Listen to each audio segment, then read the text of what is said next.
c'est cette année-là. Si vous n'avez pas donné ballon d'or à Lewandowski, c'est là votre cérémonie là va se gâter. Par là, il y a debout dans. Ça dit par là, bon, debout là. Absence d'Inigo Martinez égale titularisation de ce petit terroriste à côté Sergi Dominguez. Vous vous rappelez la dernière fois qu'on s'est pris 4-2 face à Osasuna? La meilleure équipe. L'équipe qui donne des trophées. L'équipe qui fait rêver. L'équipe qui fait plaisir. L'équipe qui respecte ses supporters. L'équipe qui est prête à mettre la joie dans le cœur des supporters. Aujourd'hui aussi, c'est un autre jour.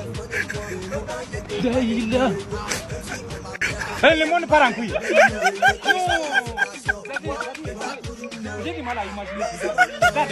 Actuellement, mon joueur est le meilleur attaquant de tous les temps, le meilleur neuf de tous les temps. Au cas où il part à la retraite, le football ne va plus jamais connaître ce neuf.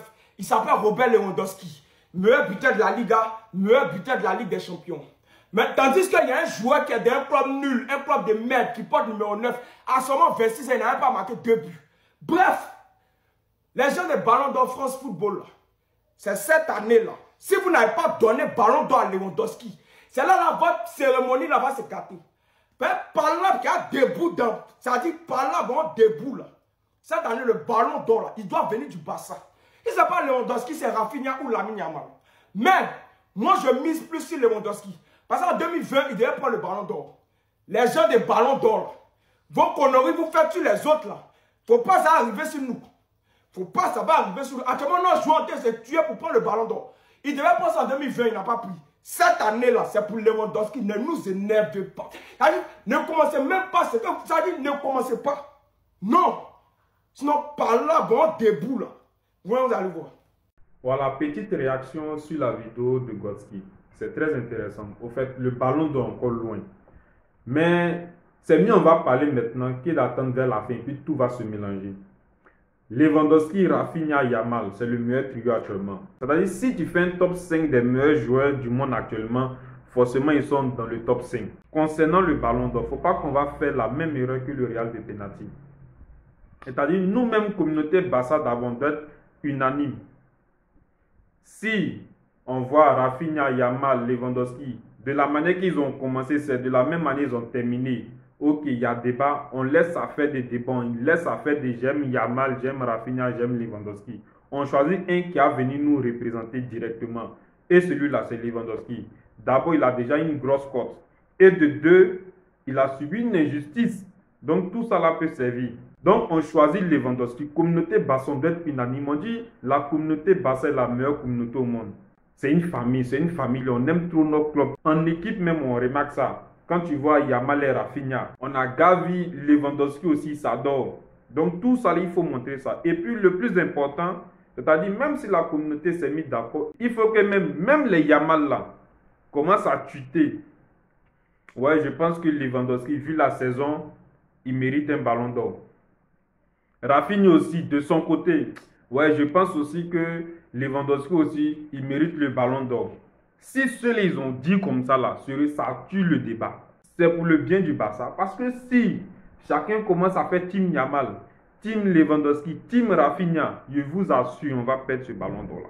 Parce que côté Real, là, c'est eux-mêmes qui sont mangés le ballon d'or. Rodri n'a rien à voir. Barcelone n'a rien à voir. C'est eux-mêmes qui sont mangés. Les amis, ça ne sent pas bon pour le Barça. Aux dernières nouvelles, Inigo Martinez aurait une gêne musculaire. Et on sait bien évidemment que Hansi Flick ne va pas vouloir prendre de risques. Vu que Araujo n'est pas encore de retour, c'est vrai qu'il a fait une partie des entraînements collectifs avec le groupe, mais il n'est pas encore à 100%. Je rappelle qu'il est censé être de retour en décembre. On ne va bien évidemment pas précipiter son retour. Donc si Inigo Martinez n'est pas là, vous savez, je sais ce qui va se passer. Absence d'Inigo Martinez égale titularisation de ce petit terroriste à côté Sergi Dominguez. Vous vous rappelez la dernière fois qu'on s'est pris 4-2 face à Osasuna? Je n'ai pas besoin de vous dire qu'il était titulaire. En toute honnêteté, je suis dégoûtée. Parce qu'en Liga, on reste sur 2 matchs sans victoire. On a perdu face à la Sociedad, on a fait match nul face au Celta. Et on a besoin de se relancer. Et ce n'était vraiment, mais vraiment pas le moment pour que Inigo Martinez se blesse. Et tout ça aussi, ce sont les conséquences d'avoir un effectif limité. À part Koubarsi et Inigo Martinez, on a qui en défense centrale si c'est pas ce terroriste qui est à côté ici. On peut avoir Koundé aussi, mais je doute vraiment que Hansi Flick le mette en défenseur central. Pourtant, pour moi, ce serait le choix le plus judicieux à faire. Parce qu'on a besoin de se relancer. On ne peut pas se permettre de laisser ce petit avec ses oreilles de Dumbo là venir cacher notre piège du hors-jeu, venir faire des erreurs, même si je l'aime bien aimer. Vous voyez de quoi je parle. Pour moi, la compo idéale, ce serait de mettre Koundé Koubarsi en défense centrale, de mettre Baldé et puis de mettre Hector Ford. Même si je sais que le gars qui a le meilleur marabout du monde, c'est-à-dire Gérard Martin, va être titulaire. J'espère franchement que Hansi Flick va faire les bons choix parce qu'on n'a pas le droit à l'erreur. Si on laisse passer des points ce samedi, franchement, on peut dire adieu à la Liga parce que le Real revient, même s'ils sont nuls. L'Europe est à notre pied. Encore nous, toujours nous et nous à vie. Ce matin encore, cet enfant de 12 ans, U12, qui vient de déposer son biberon à la maison et allait prendre encore le trophée de Golden Boy 2024. Toujours nous, encore nous. Nous, on n'a pas besoin d'acheter les jouets chers pour faire plaisir aux supporters. On n'a pas besoin de dépenser des milliards pour remporter des trophées. Nous, on met au monde en forme. Et puis les U12, U15, U9, U3, U2, ils vont remporter les trophées devant les milliardaires. C'est la même chose, quoi. C'est la même chose. Officiel, Lamine Yamal remporte le Golden Boy 2024. Tellement mérité. Il mérite aujourd'hui, il mérite demain. Il dit Ballon d'or 2025. Le voici qui est là. Il n'y a pas de débat. Ballon d'or 2025, ça vient à la maison. Dépensez des milliards comme vous voulez. La meilleure équipe. L'équipe qui donne des trophées. L'équipe qui fait rêver.